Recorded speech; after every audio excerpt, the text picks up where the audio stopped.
Good afternoon, or it's almost good afternoon.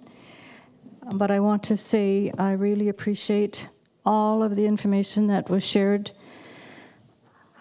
It's very important that everybody be able to do that. And so, I respect you because I have Tlingit roots also. We all have Tlingit roots, one way or another.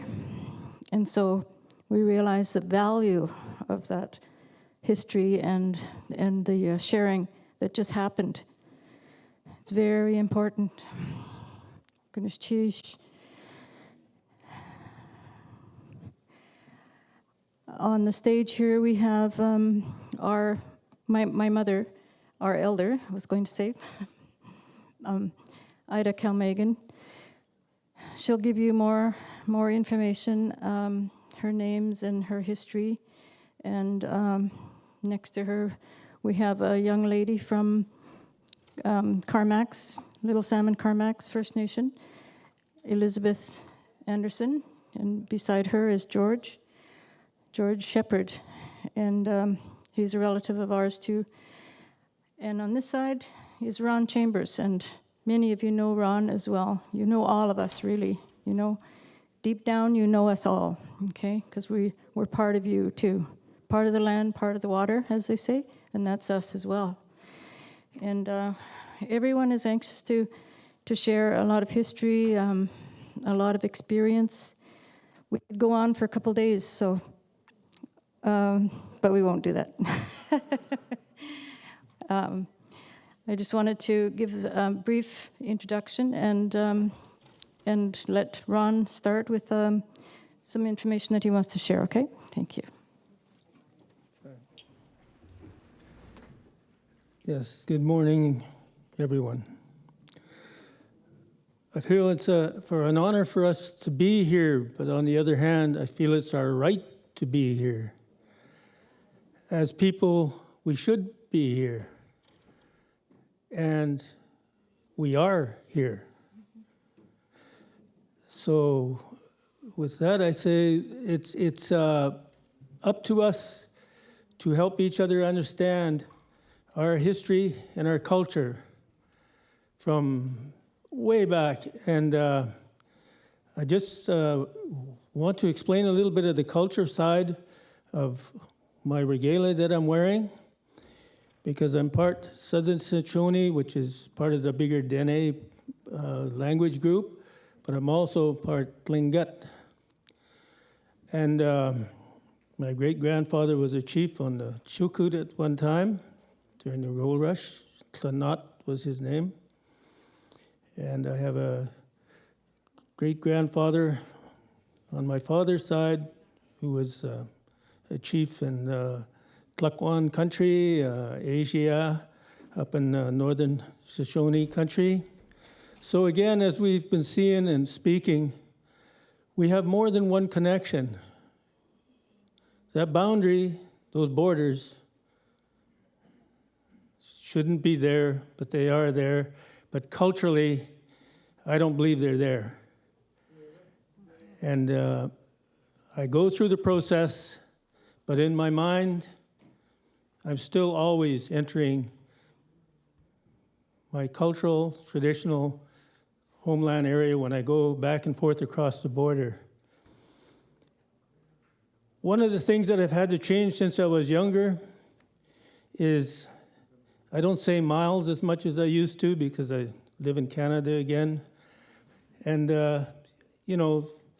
we had 0 Celsius last night, a little bit of frost. So I have a little bit of trouble with that part of it.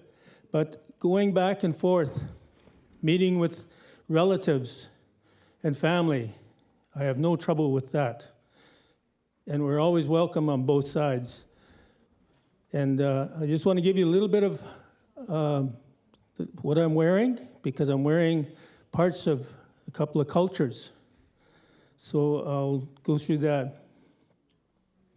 My headdress has to do with a guy, wolf, and eagle. That's part of the clan system. I'm also part of the killer whale clan system.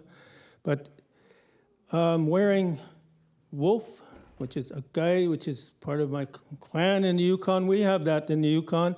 It doesn't go right to the other end of the Yukon, but for most places, there's two, what they call crow and wolf in the Yukon, and it has that separation compared to down here where there's many clan symbols and groups to get together. But I'm wearing a moose skin jacket made by a lady named Gertie Tom, traditionally made in the Carmacks country, and one of my most prized possessions, but it was also the super trade item of the day when we traded inland and with the coast. My mucklucks that I'm wearing, my mother made, and of course it's beaver hide with moose skin. The drum is made by a friend of mine, it's caribou hide. And no, actually it's sheep hide, it's Mumbai sheep. And what else I have is, I have a potlatch spoon, Mumbai sheep horn, for the potlatches we had. And it was a very big trade item from inland to the coast as well. And as a matter of fact, from what I understand, the Russians have one of the largest sheep horn collections anywhere because they collected them back before we had the border put in. So copper was another thing that we traded up in the inland. From the inland, we had copper nuggets. And Tinna, that's the name that we have. My youngest daughter's name is Tinna. And I have Arctic fox on the back, which is not what we have in our area, just the inland. But again, we didn't stop trade at any border. I traded with someone from far north, in Nuvik, Old Crow country, who have Arctic foxes. And I traded her a perfectly good wolverine skin for an Arctic fox skin. And if you go to the market, there's a big difference in the value. But to me, the value was in the trade, and I wanted it for my regalia, and we traded. And trade, of course, was so important with the peoples inland and on the coast that, I'm proud to be wearing what I'm wearing. And I'll have more detail after. We have a few more stories here, but I just want to give you kind of an idea of what I'm wearing and why I'm wearing it. Sort of thing. And my gloves are made by my mother as well. Gishish.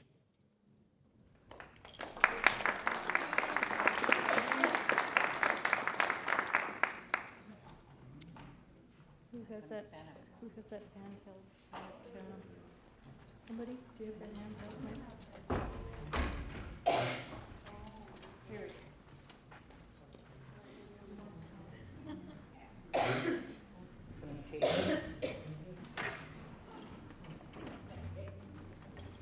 Oh. There's terrible things happen. Yeah. Ron, you jump I'm going to sing my grandma's song, prayer song, okay? Ever since we were little kids, when she was alive, she always sang to us all the time. And it was her job to teach us to be quiet and to pray this song. You can just remain seated.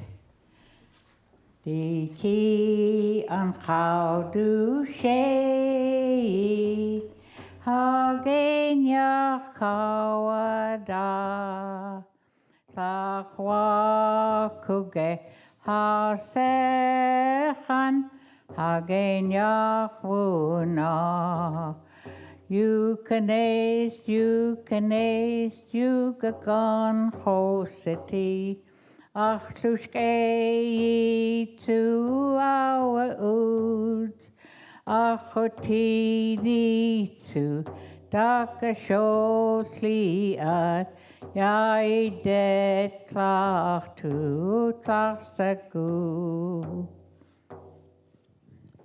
Thank you for letting me sing Grandma's song to you. And she used to talk to us all the time, and she prayed for everybody in the city. And sometimes she couldn't pronounce foreign English names, and my cousins and I used to giggle when she make mistakes. And one day she told us, "You guys don't behave yourself," she said. "You're gonna go to hell," she said. "Grandma, where is that?" we tell her. And she said, "Don't you worry, you're gonna find out if you behave the way you behave," she tell us. We were always curious where she was talking about, and must be some bright city or something. Anyways, Grandma, it was her job to teach us how to pray and how to behave ourselves.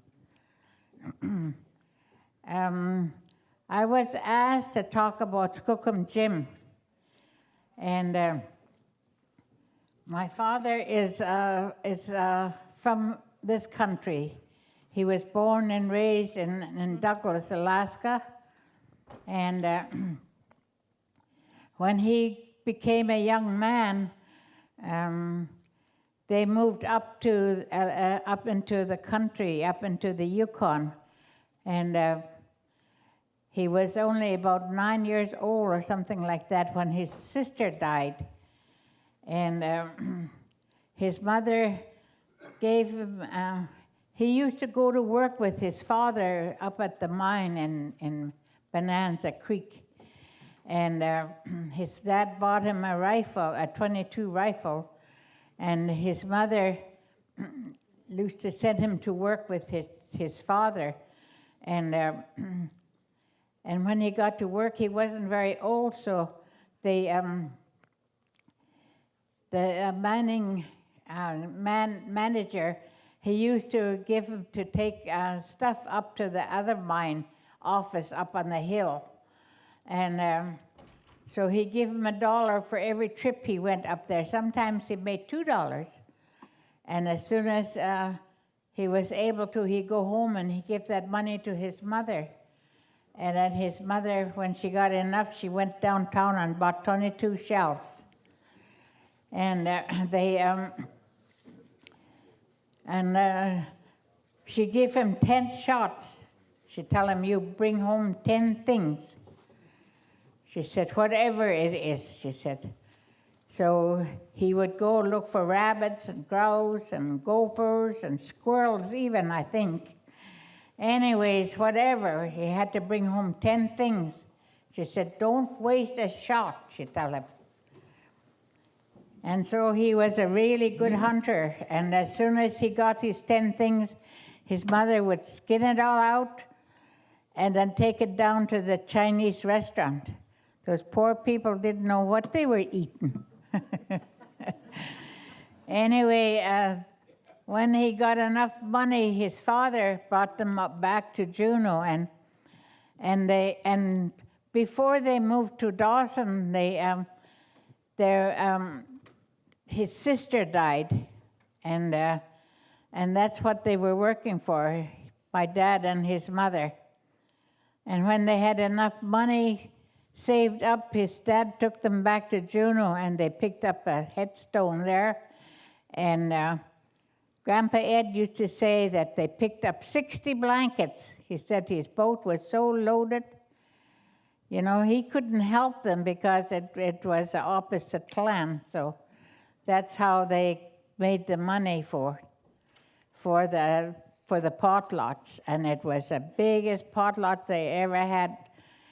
And that's how the chief up there, the Yenyedi chief, was so astonished at what that young man could do, young boy could do, and his mother, that he adopted him. So he became a Yenyedi up there in Teslin, and he said, "From now on, you're going to be a Yenyedi." So that's how he became Yenyedi. And some of the people used to laugh at me when I danced for the Yenyedis, when they asked the Yenyedis' children and stuff to stand up. But that was the story about my father and how he became. My mother was a Deshiton, and that's why I use this Deshiton. And this bag used to belong to my dad's my dad's brother-in-law. He was Deshiton. And when his sister died, they gave this bag to him, Uncle Jake. And Uncle Jake had it for a few years, and then he passed it on to my dad and told my dad, he said, I'm going to give it to you because you're the one that got Deshiton wife and Deshiton children. So Dad had it hanging up in their bedroom where he could look at it every time he went to bed and when he woke up in the morning. But I was the youngest in our family, and lo and behold, my dad gave this bag to me. And so that's why I use it. It's a really old bag. It's over 100 years old, I guess. You could tell by the beads and stuff on it. And that's a little bit about me. But my grandmother's husband, Grandpa John's, his name was, he had a sister named Auge. And one of his sister got married to Atletka, and they went down the river to look for gold. And she was gone about 4 years, I guess, and the family really got worried. So they all decided to go down the river to look for her. But they never, ever found her. And they don't know, I was never told her English name. They always just talk about Auge all the time. But Skookum Jim and his wife went down, and Tagish John and my grandma, they went far as Lake Labarge with that bunch.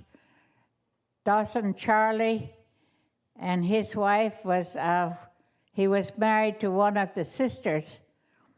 And anyway, there was about four boats went down, but Grandma and Grandpa went as far as Lake Labarge.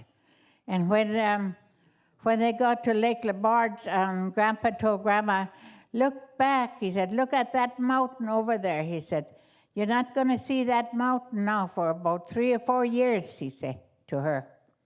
And Grandma looked back, and she was looking at that mountain, and she started to cry. And Grandpa said, now what's the matter with you, he tell her. And she said, she said, your mother is really pretty old, and so is my auntie, she said.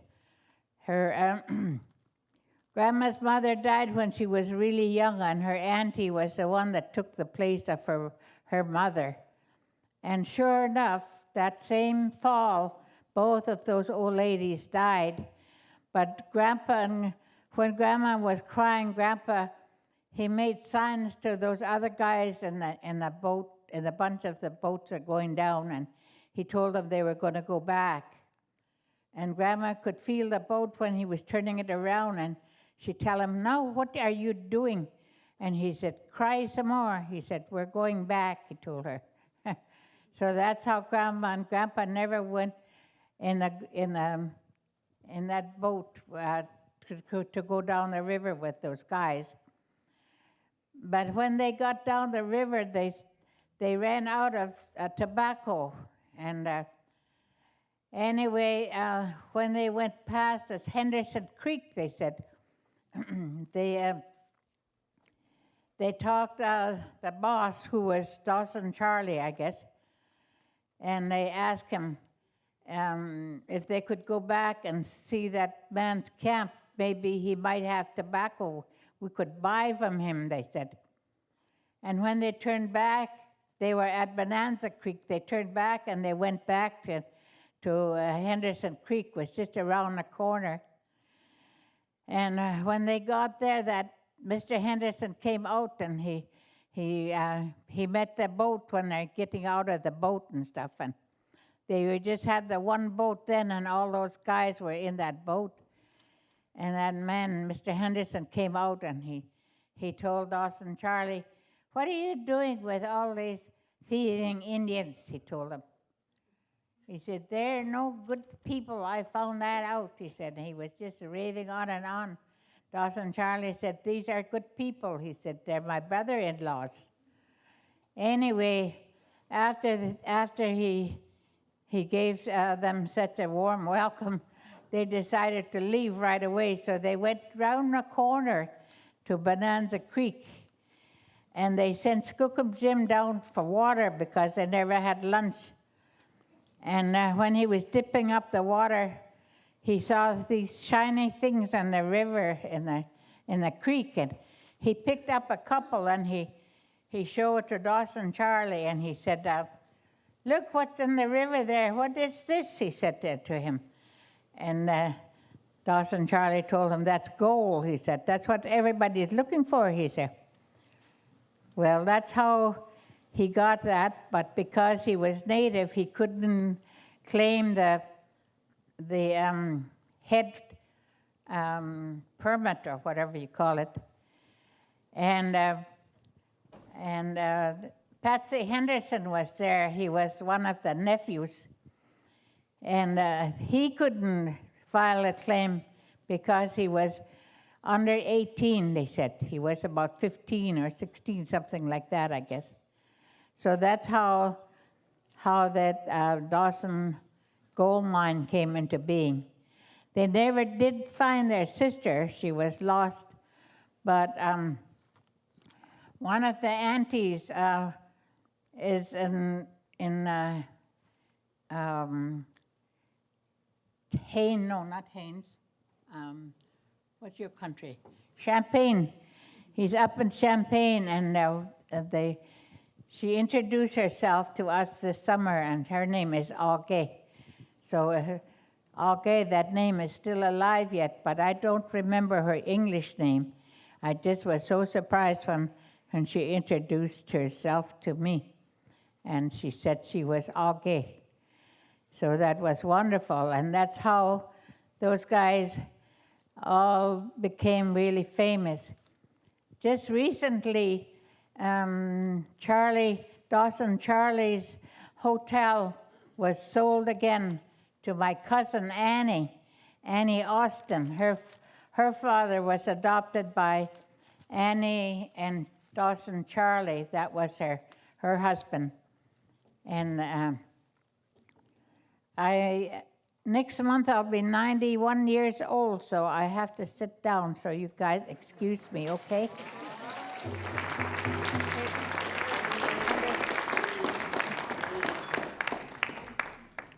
Wasn't that great, everybody?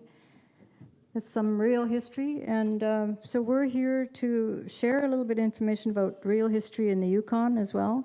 I know we're related to a lot of you, and we're very proud of our history. And you know, as you have been told, we're supposed to honor all parts of our ancestry. So part of our ancestry is Dena, and they used to call us Athabascan, but our elders have said that we're not supposed to use that word anymore. That's a colonized word. So we're proud Dene, and when we say that in the Tagish language, it's Denke. And there's a map up here that comes from Tlingit and Haida AGM booklet. I happened to notice it. I was at one of the gatherings before, and I thought, you know, we can just use that for this the background today, because it's exactly what we wanted to share, was this kind of information, and it's from your library too. So it's a common history that we all have, and we're all very proud of it. So thank you very much for that. And Ron, did you have something else you wanted to? I know he has a really brilliant song, and it's about champagne. So that's something else maybe afterwards. I just want to, with all the positive that I've seen in the last couple of days, we have to remember there was a negative. And I just want to speak a little bit about the negative to show that we're progressing, we're moving. It's an example of resilience. The dances I've seen the last few days and the stories. It's unbelievable that we didn't follow the rules that they gave us, that we weren't supposed to be doing this. But it shows that our culture is withstanding. We've lost a lot, but we've gained a lot. And there's people making new songs. That's important. We haven't stayed still with that either. And the artwork that I see, the varieties of it, unbelievable. But I'll give you the negative to show how far we've come. I guess it's back in the 50s.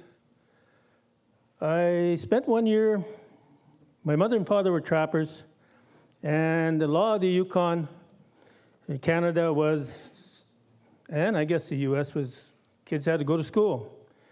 They didn't say where, when, how, or the rest of that. They just made that rule. So my parents were separated, and it's a story some of us all know about. Alcohol had something to do with it. But anyway, my parents were separated, so my mother was talked into sending me to a mission school. My first schooling was in a mission in Skagway.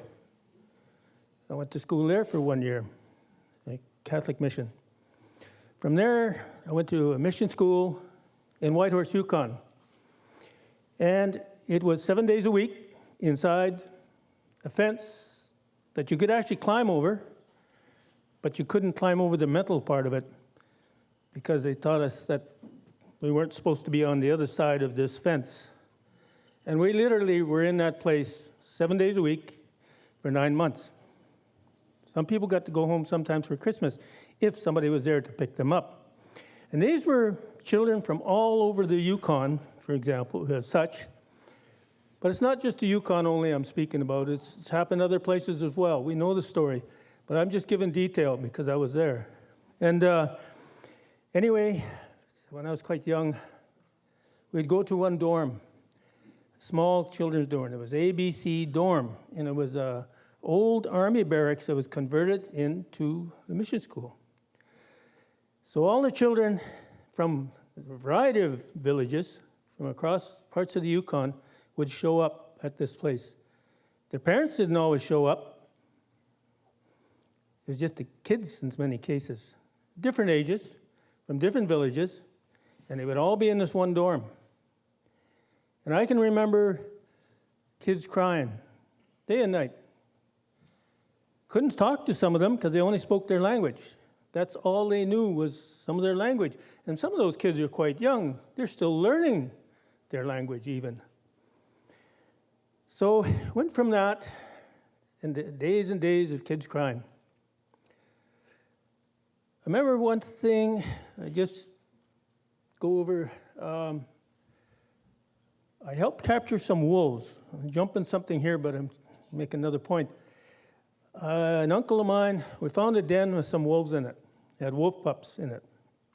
So I helped bring these wolf pups out. My uncle said, those wolves are worth $50 each, the pups. Now, he didn't shoot them or anything. He just, he sold them to people who wanted to pick up wolf pups at the time. So we took these 5 wolf pups, we put them in a little cabin, and all 5 of those wolf pups went to a corner, and they put all their noses in the same corner and looked back at us. When I saw that, it took me back to the mission school instantly because those kids did that. Those kids went to a corner and they all looked back out. And I have trouble with that even today because that's how we identify with our culture. Those wolves took me back instantly to the mission school. And I think they had the same feeling. What now? The other part of it is that I spoke English because some of my relatives were not First Nations, so I spoke English. I could talk to the supervisor.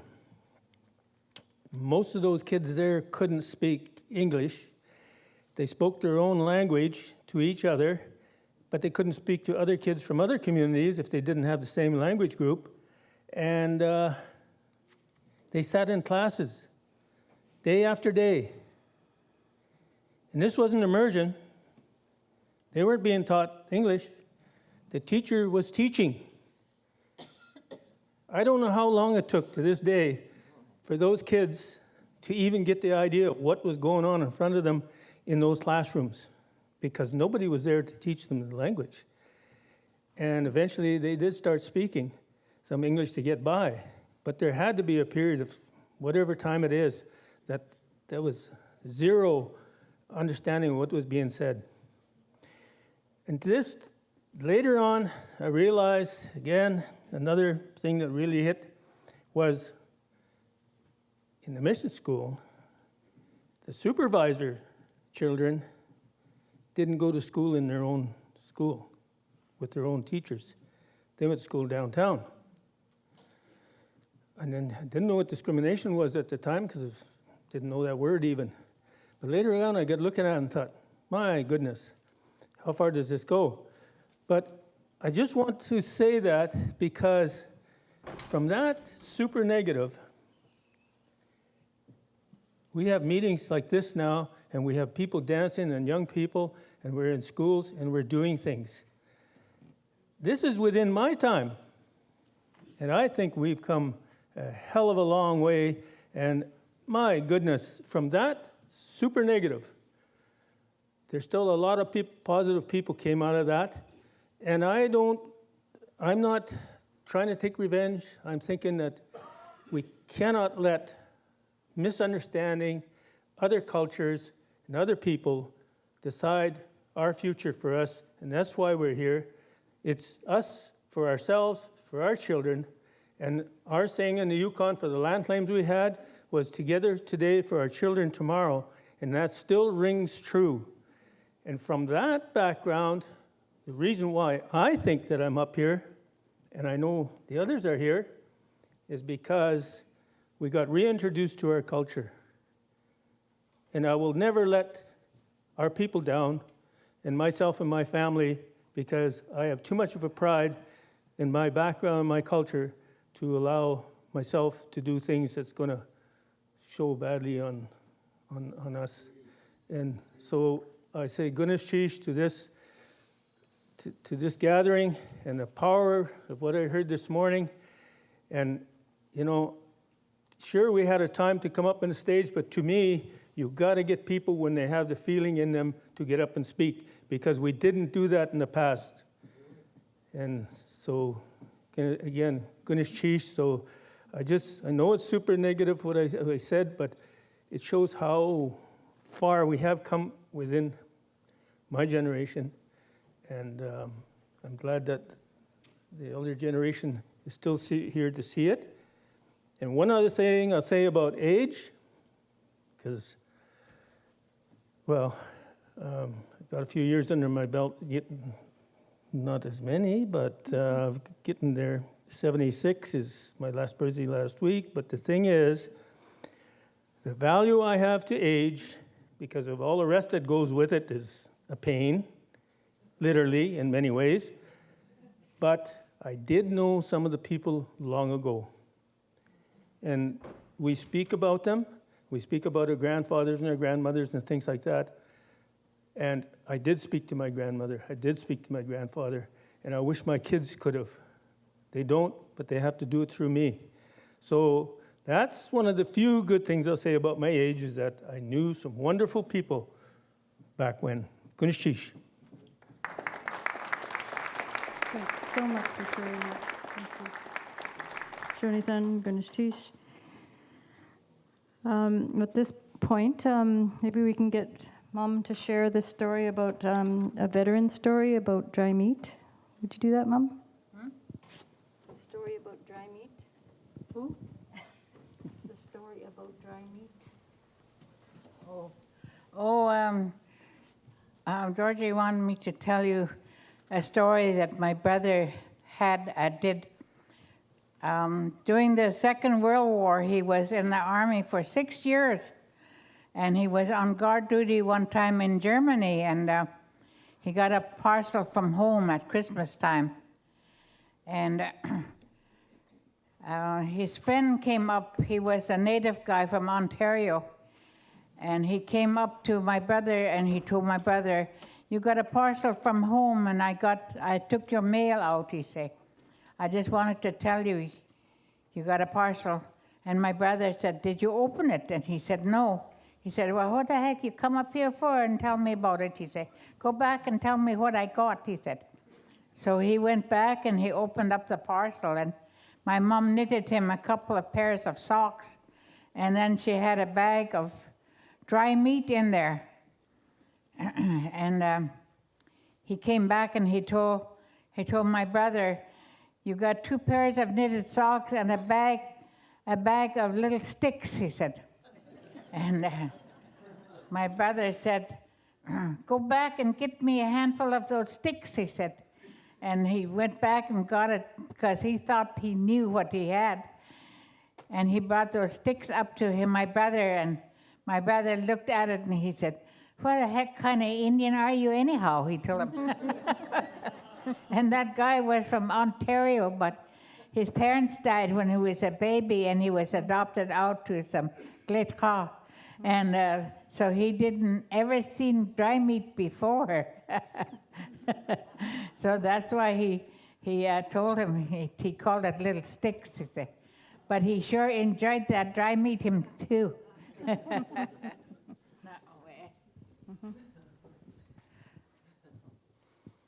Good morning. My name is Elizabeth Anderson. I'm from Carmacks, Yukon. Carmacks is a central part of the Yukon. And out of my family unit of 16, there's 4 of us left, and I'm the eldest. And I never had the opportunity of when my parents were alive and talked about a long time ago. We were raised in residential school. I remember when I was 5 years old, I went to Carcross. I was 5. And my older sister always said, "Don't talk."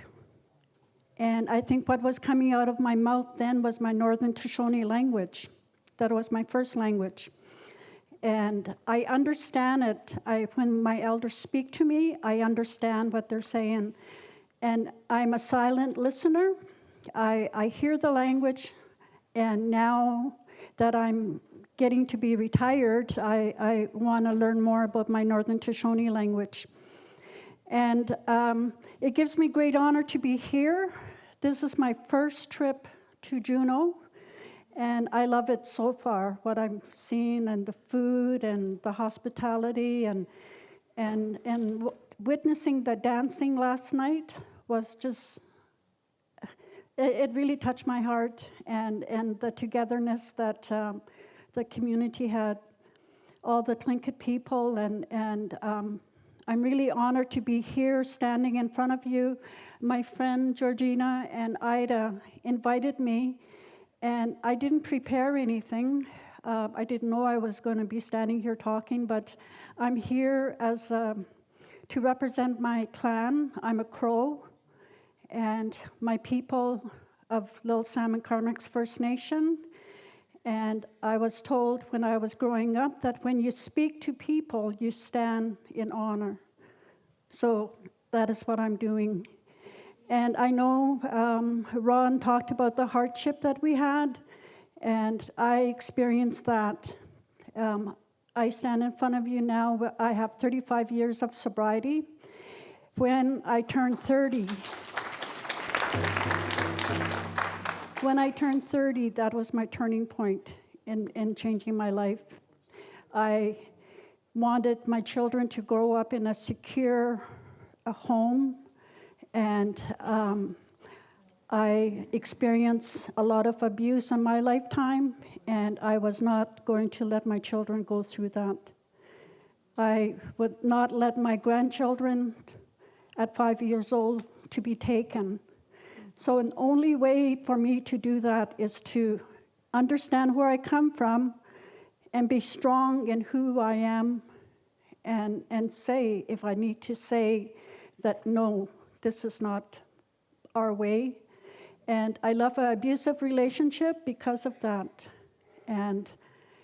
But life is good now. And like I said, I just enjoy your scenery here, watching the goats with Georgina yesterday with a field glass, and it was really quite an experience. My son used to work here many years ago up at the mine. He's a surveyor, and he always talked about Juneau, and him and his wife always come here for holidays, and I always said I wanted to come because I heard so much good things about how strong you are in your culture and your language and your celebration that you have every 2 years. And now I see for myself, like, just the radiance that's in this room, the welcoming.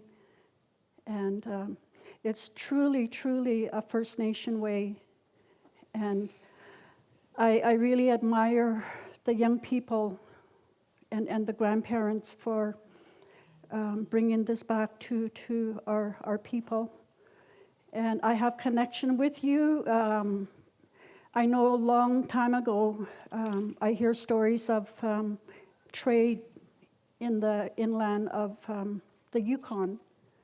And I'm sure your ancestors and my ancestors greeted each other on the Yukon River as they're going down to Fort Selkirk or Dawson. Like I said, my people come from the central part of the Yukon. So in that way, I feel like connected to you all. And I'm really honored. Thank you very much.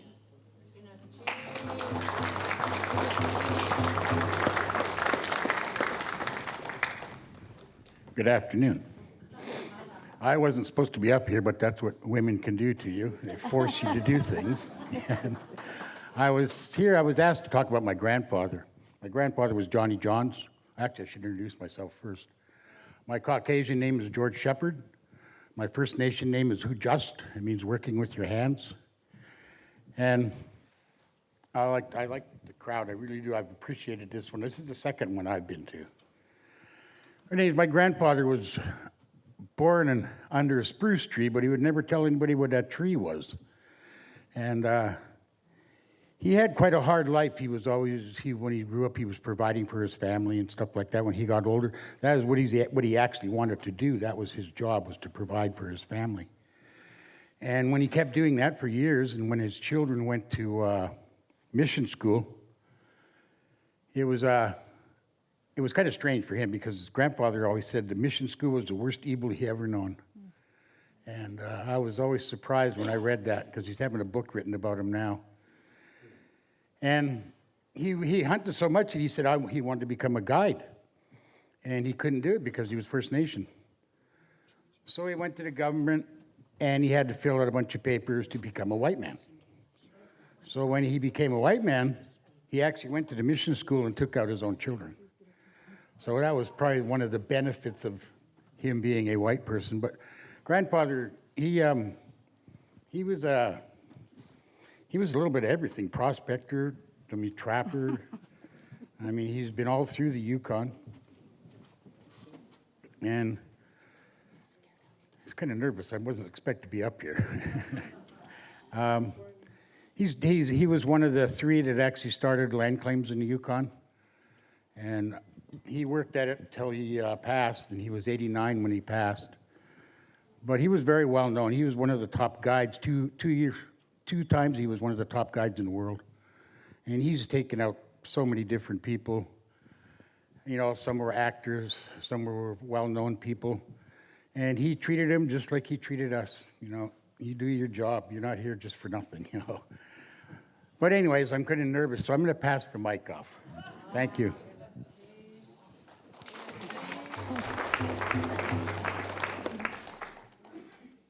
Good to teen ye do a cut do a sock. Glad cog enach Bessie Jim ye do a sock.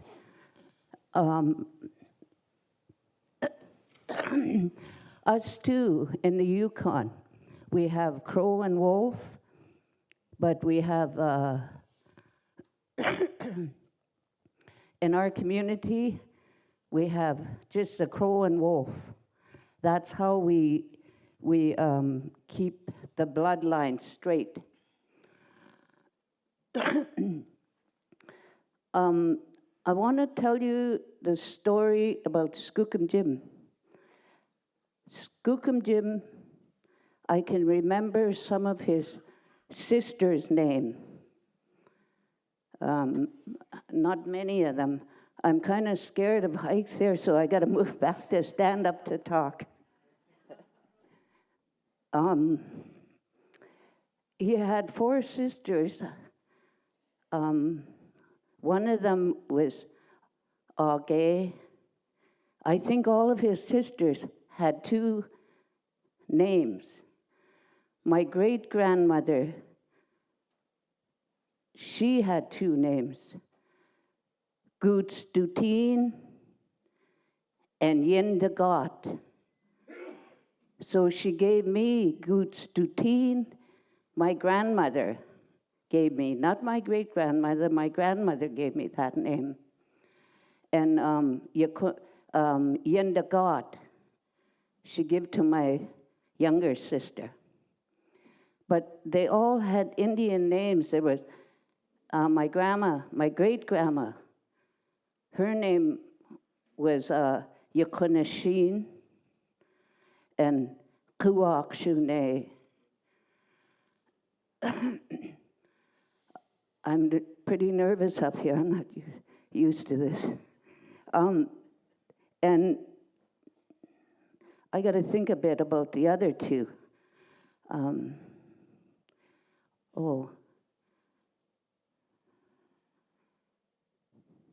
Shawatlach was another name.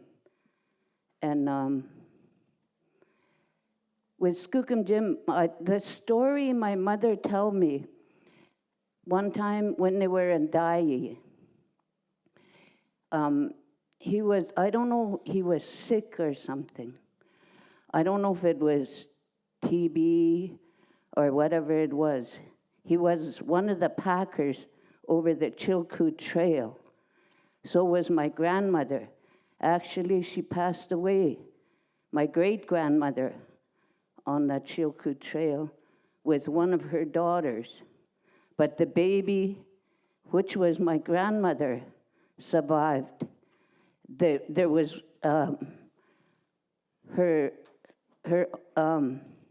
my grandma's brother, he was older, Jack Shakun.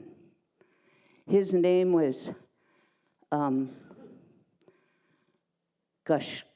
I think it was Gushcock.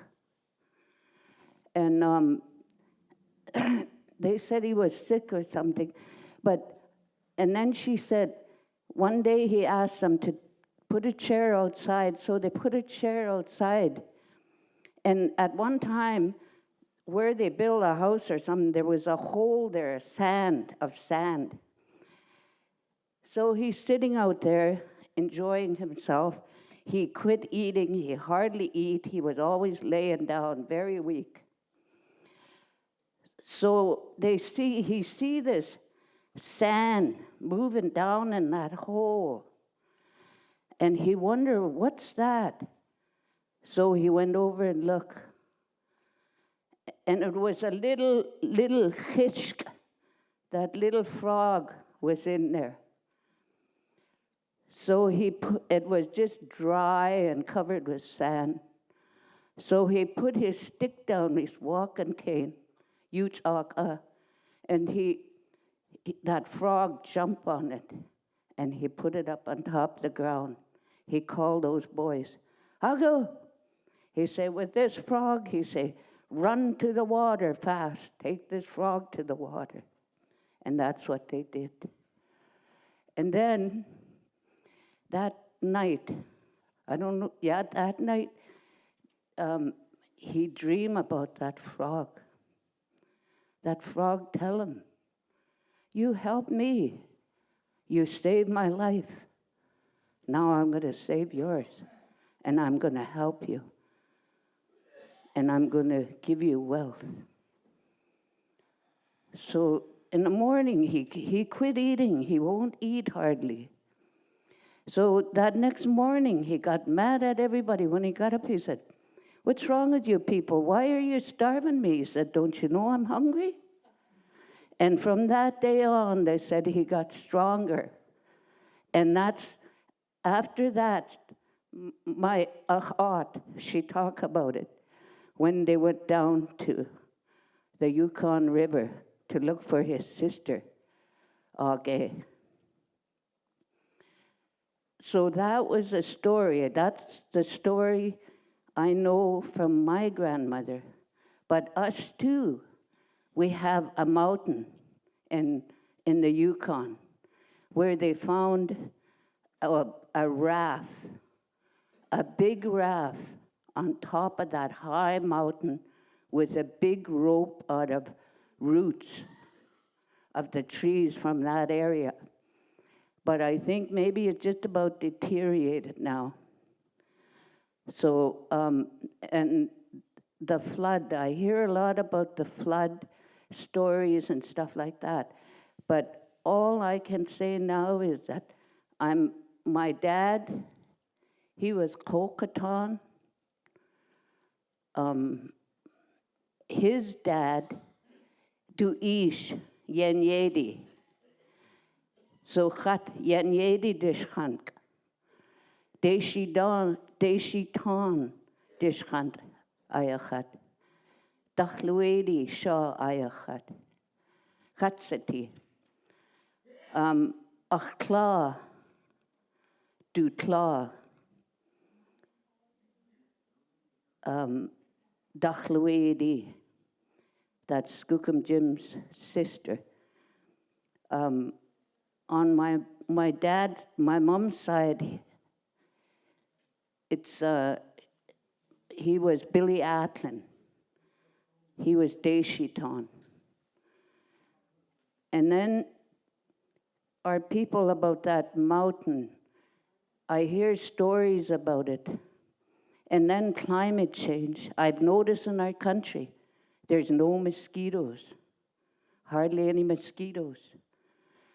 There's no swallows, very little swallows.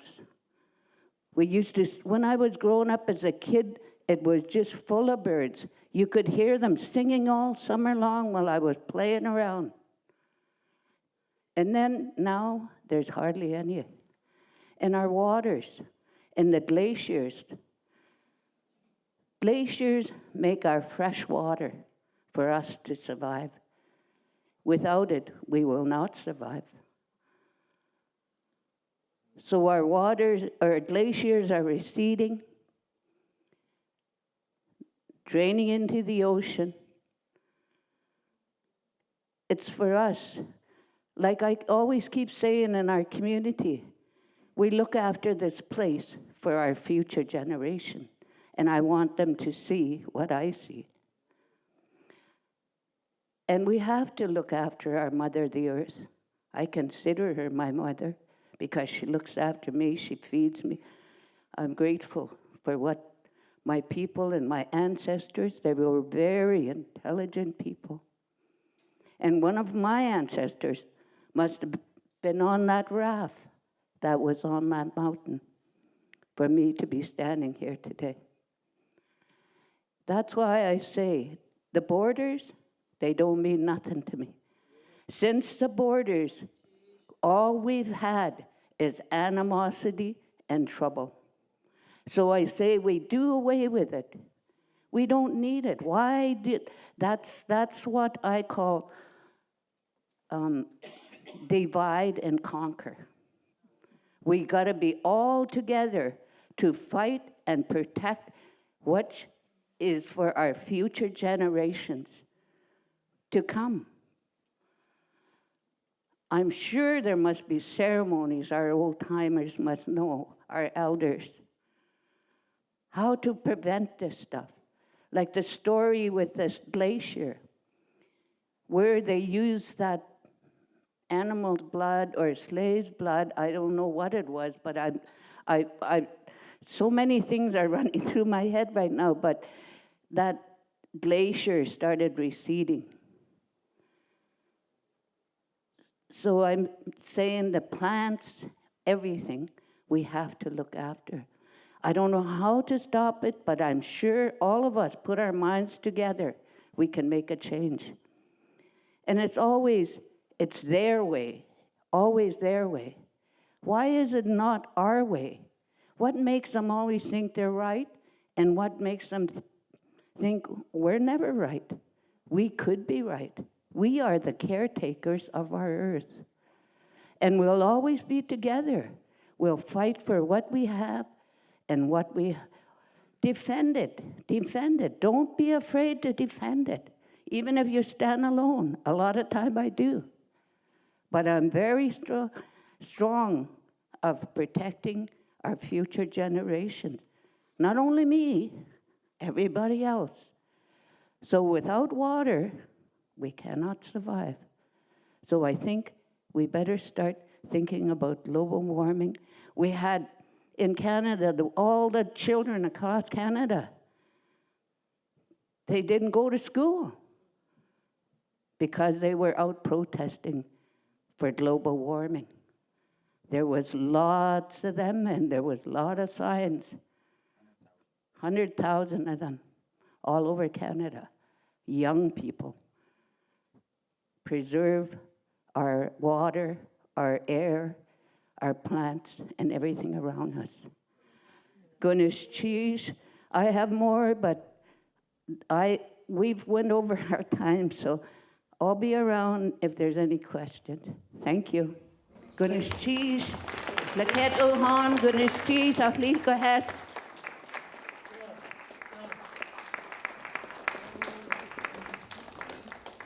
Wasn't that great? All of our elders have information. All ages have information, right? Because my age group, we were the ones sitting on our grandparents' knee, hearing these legends, hearing these stories, hearing this history, you know. And then we had Idle No More happen in North America, and it's because young people are saying they want our history, they want more of it. So we need to help them out with that. And so in Canada, another thing that's really happening in the Yukon is language revitalization. And so we have a new director at the Yukon Native Language Center. She's helping out a lot with Tlingit language, all of our Dene languages as well. And we travel from community to community or bring the elders in and speakers. We have research. We have linguists coming from different universities and that to help us as well, because, you know, part of that is learning international phonetics, which is not, I mean, it's not an easy thing, you know, so we're struggling through with that.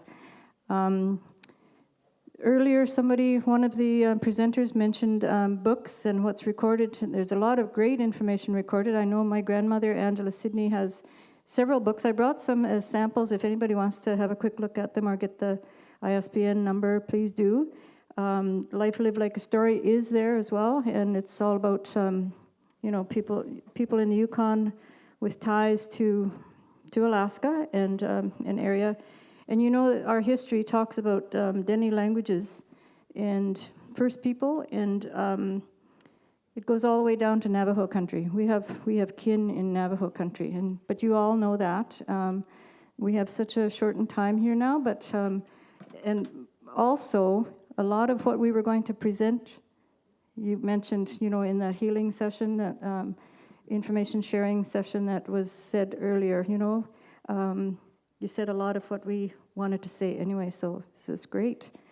Part of the reason why our languages suffered is the environment. As you know, you hear a lot about climate change and that, but thinking back to long ago, we had volcanoes erupting, you know, and it wasn't just lava, right? It was ash, and so the whole area was pretty much devastated. So there's another whole history about that as well.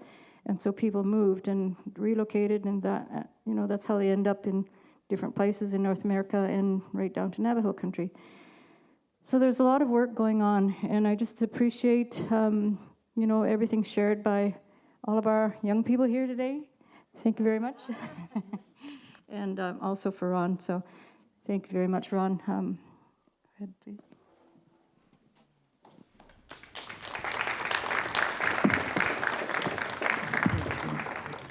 Sheesh.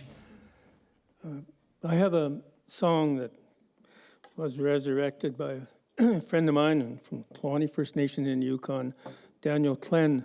It's an older song that was sung to the children as he was going to go hunting.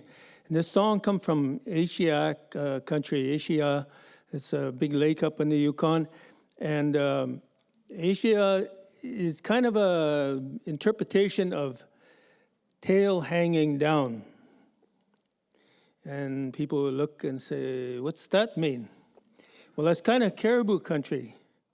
And if you've ever been after caribou and gathered caribou, if they know you're around, the tail goes up and they're going to take off. But if the tail is down, they don't know you're there. And so that's kind of what you want, and that's kind of what it means. And I think in some ways, we have our tail up in the air at times.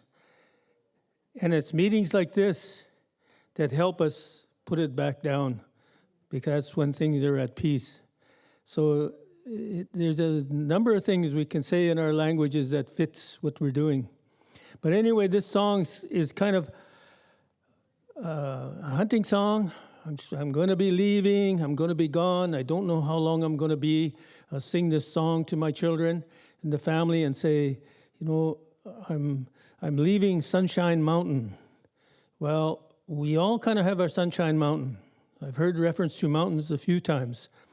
And there's usually our favorite place out there. And sometimes it provides, and sometimes it's just a comfort place, and sometimes it's a place to recognize, to get back to. And so the name we have for it is Shadal, which means sunshine. Shaldun. And so we all have a Sunshine Mountain. And this song is for everybody, that we all return to our Shadal, our Sunshine Mountain.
Thank you very much for all of that, everybody. And Ms. Cheese, Jonathan. One thing that that we have coming up in the Yukon, and and this is your invite, in October, there's going to be a big celebration. It's the 50th. Is it the 50th?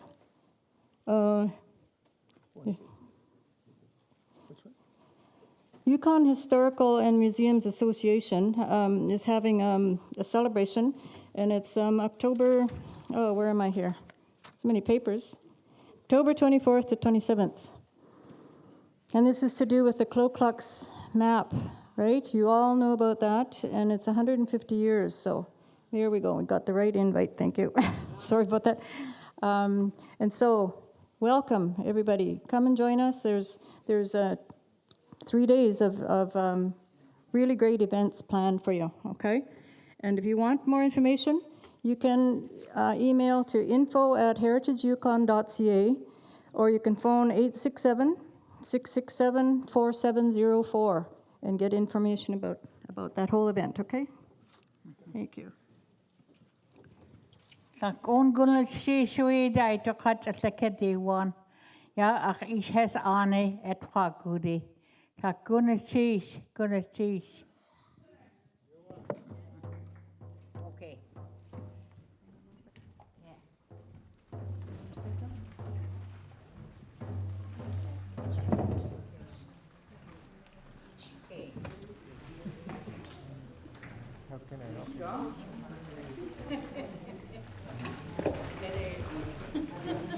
Everybody wants to help her, it's great. You know, something that I was taught by all of you and my grandparents so forth is that I was supposed to introduce myself, and I didn't even tell you my English name. And but it's in the brochures, in the program and that. My English name is Georgiana, and I have a Tlingit name, Klaus, and that means busy. So go figure, right? But anyway, thank you. You've given me lots more support. I just feel it, and I know we're on the right track with things. And thank you very much for helping us out and supporting us as we shared information with all of you. So thank you very much, Shonithan. And I wanted to respect my ancestry, as I said. You know, my mom, she talked about where she's from. Her relatives are from Angoon and Douglas Island, and you know, also Tagish Dena people. And on my dad's side, my dad is Telten and also from Wrangell. Tlingit he's Nanyai from Wrangell. So I'm very happy to have been here sharing information with all of you. Sheesh, Jonathan. All right.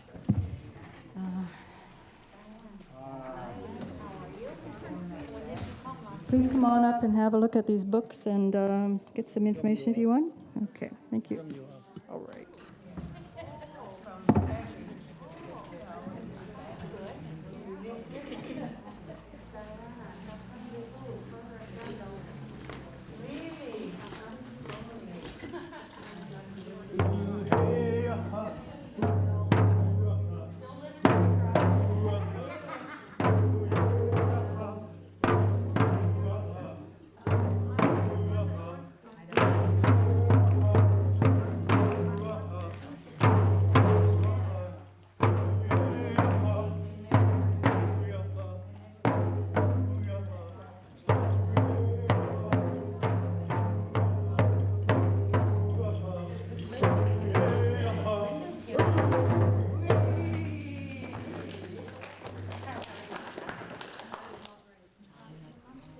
Goodness, geez, that was a powerful, wonderful presentation to hear about our inland relatives, and to hear that we have the same story